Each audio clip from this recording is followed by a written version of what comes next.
From the very beginning, we'll start this off and say this is not an episode about potential. It's not about promise, and it's definitely not about what Africa could become. This is an episode about results. Because while global institutions are debating whether Africa has been ready for infrastructure investment, Africa is quietly delivering some of the strongest infrastructure performance turnarounds on earth. Roads that have paid for themselves, ports that have doubled national export capacity, power plants that didn't just supply electricity, but they've unlocked entire industries. These are not forecasts, these are complicated and completed outcomes. And remember, if you want more Africa First stories that Western media ignores, hit subscribe. We don't chase the headlines, we chase the truth. And by the end of this video, you'll understand exactly what Africa has already proven with numbers and why serious capital is repositioning now. Africa isn't pitching infrastructure anymore, it's showing the receipts. Good morning, ladies and gentlemen, fellow Africans from a rather cold and chilly Johannesburg here today.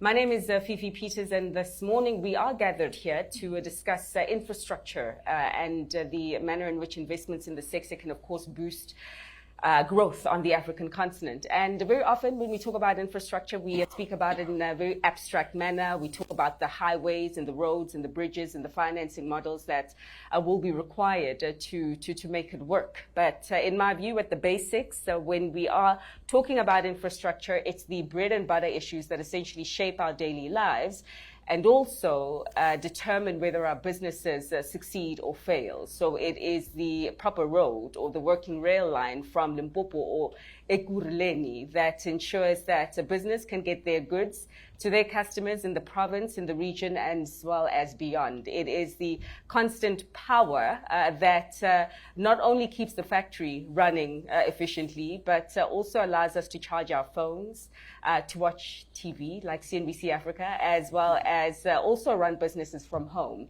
It's the taps and the water that ensures that we have something to drink, that we're able to take our baths, as well as making a mine and a manufacturing facility operate efficiently from their various jurisdictions. It's the classrooms, it's the clinics, and in this digital age, it's also ensuring that we do have fast and affordable access to the internet for learners to learn in the classrooms and for us to stay connected to the rest of the world through artificial intelligence and all other innovations. So all of this and more boils down to infrastructure at its basics. So investing in this area is not necessarily just investing in economic growth, it's investing in basic dignity. It's not simply economies thriving, but it is merely surviving. So this morning we are here to discuss how to unlock further investments in this space to ensure that this much needed capital is able to reach those that need them the most.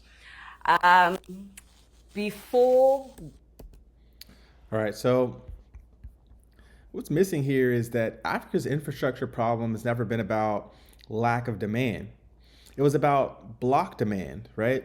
Farmers producing without roads, factories planned without reliable power, ports operating beyond capacity because alternatives often did not exist, and talent waiting on bandwidth that never arrived. So when infrastructure finally landed, the response was not gradual, it was instant. Goods moved, industries formed, costs collapsed, and revenues scaled. That's why Africa's infrastructure returns don't resemble those of many developed economies. Because in more mature markets, infrastructure improves margins. In Africa, infrastructure creates the market itself. So analysts keep asking, will Africa absorb the capital? Africa absorbed it so fast, the spreadsheet started sweating, in fact, right? So most observers still believe Africa's infrastructure investments are long-term, high risk, unproven, and that is an outdated assumption.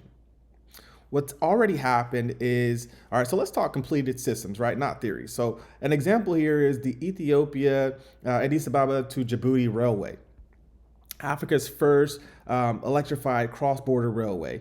And it's cut freight travel time from 3 days to 12 hours and reducing transport costs by 30 to 40%, now carrying over 90% of Ethiopia's trade flow via Djibouti.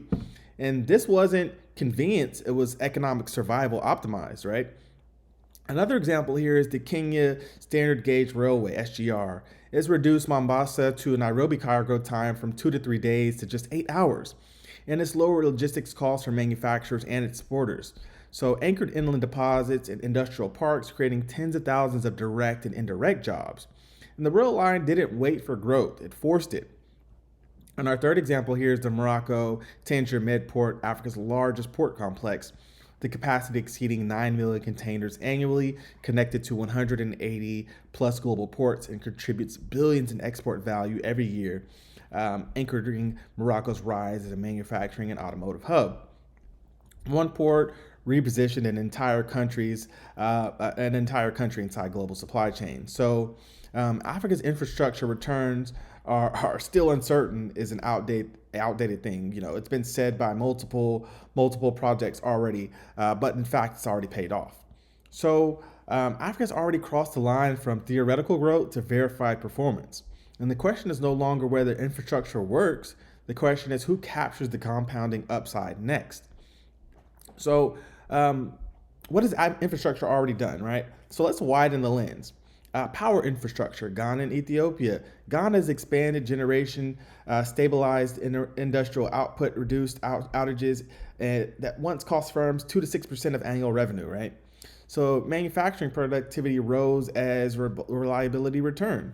And then in Ethiopia, power capacity multiplied over 2 decades, and it's enabled industrial parks to employ tens of thousands, and it's positioned the country as a future regional power exporter. And electricity didn't support industry, again, it created it. So then digital infrastructure, Kenya and Nigeria, right? So Kenya, broadband and mobile money backbone has unlocked fintech, and mobile money transactions have reached over 40% of the GDP. Then thousands of SMEs emerged almost immediately. So Nigeria, fiber and data infrastructure has ignited Lagos and Abuja tech ecosystems, and it's created one of Africa's largest startup markets, attracting billions in venture and private capital. So Africa's digital economy didn't crawl, it's really ignited. So again, in rich countries, infrastructure seems to improve efficiency. In Africa, it creates entire new economies. So why does the timing matter, right? Why now? So now here's the structural reality. Africa's already proved phase one. Infrastructure works, demand is real, returns arrive faster than expected. Now comes phase two. Integration, scaling, compounding. And then after that, what's next, right? Rails feeding the ports, ports feeding industrial parks, power feeding manufacturing, digital rails feeding continental trade. And this is where risk continues to drop, returns stack, and early movers lock in structural advantage. So waiting no longer means caution. Waiting means missing the curve. And if you've already followed previous Africa Power reports, you already know infrastructure is the base layer beneath every trade, tech, and sovereignty story of the continent, right? So in the next episodes, we can expose who controls Africa's infrastructure and why ownership determines who wins long term. So Africa's already proved infrastructure delivers the strongest turnarounds on earth. Now the opportunity is about timing, not belief. So, mashallah, that's your Africa Insight for today. Please don't forget to like, comment, and subscribe because I'm Mr. EmpowerTV. We don't chase the headlines, we chase the truth behind them. This is Mr. Empower, and I'll see you in the next video. Peace.